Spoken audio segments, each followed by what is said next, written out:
नमस्कार, ये आकाशवाणी शिमला है। अब आप राजकुमारी चंदेल से प्रादेशिक समाचार सुनिए।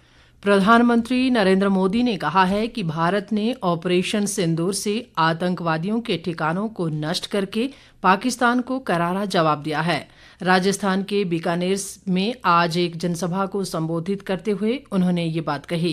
नरेंद्र मोदी ने कहा कि सरकार ने सशस्त्र बलों को कार्रवाई करने की पूरी छूट दी थी। इससे तीनों सेनाओं को अपने लक्ष्यों को पूरा करने में मदद मिली है और पाकिस्तान को घुटने टेकने पर मजबूर होना पड़ा।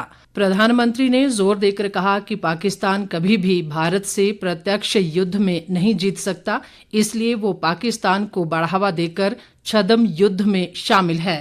वो गोलियां पहलगाम में चली थी, लेकिन उन गोलियों से 140 करोड़ देशवासियों का सीना छलनी हुआ था।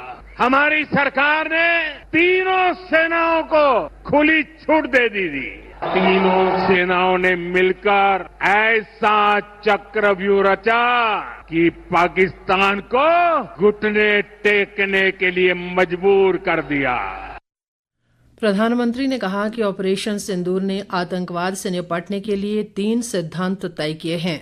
उन्होंने कहा कि भारत हर आतंकवादी हमले का मुंहतोड़ जवाब देगा और इसका तरीका देश की सीमा तय करेगी। उन्होंने ये भी स्पष्ट किया कि भारत परमाणु खतरों से डरने वाला नहीं है और पाकिस्तान के सरकारी और गैर सरकारी तत्वों का खेल अब नहीं चलेगा। प्रधानमंत्री ने इस बात पर भी जोर दिया कि भारत के हक का पानी पाकिस्तान को नहीं मिलेगा।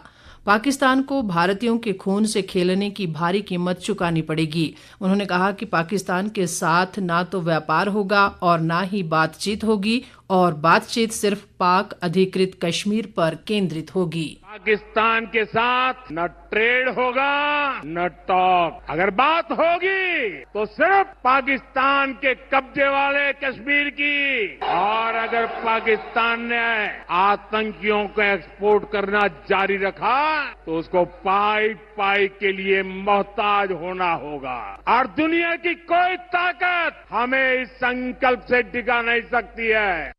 इससे पहले बीकानेर के पलाना में सार्वजनिक समारोह के दौरान प्रधानमंत्री नरेंद्र मोदी ने 26,000 करोड़ रुपए से अधिक की लागत वाली कई विकास परियोजनाओं को राष्ट्र को समर्पित किया।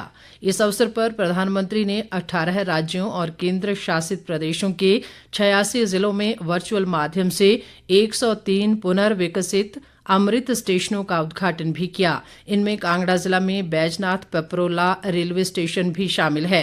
इस दौरान बैजनाथ पपरोला स्टेशन पर कांगड़ा लोकसभा क्षेत्र से सांसद राजीव भारद्वाज और राज्यसभा सांसद इंदु गोस्वामी विशेष रूप से मौजूद रहे।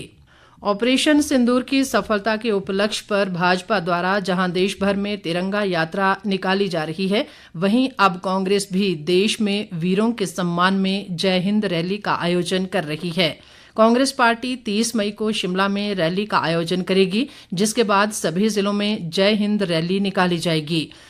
मुख्यमंत्री के प्रधान मीडिया सलाहकार नरेश चौहान ने आज शिमला में पत्रकारों से बातचीत में बताया कि भारत पाकिस्तान युद्ध में जिस तरह से सेना ने अपना पराक्रम दिखाया है, उसको देखते हुए कांग्रेस पूरे देश भर में सेना के सम्मान में जय हिंद रैली का आयोजन कर रही है। उन्होंने कहा कि कांग्रेस पार्टी सेना के मनोबल को बढ़ाने और सेना के सम्मान में जय हिंद रैली निकाल रही है। राजस्व व जनजातीय विकास मंत्री जगत सिंह नेगी ने कहा है कि जनवरी 2008 से वन अधिकार नियम लागू किया गया है। शिमला में कल एक समीक्षा बैठक की अध्यक्षता करते हुए उन्होंने ये बात कही।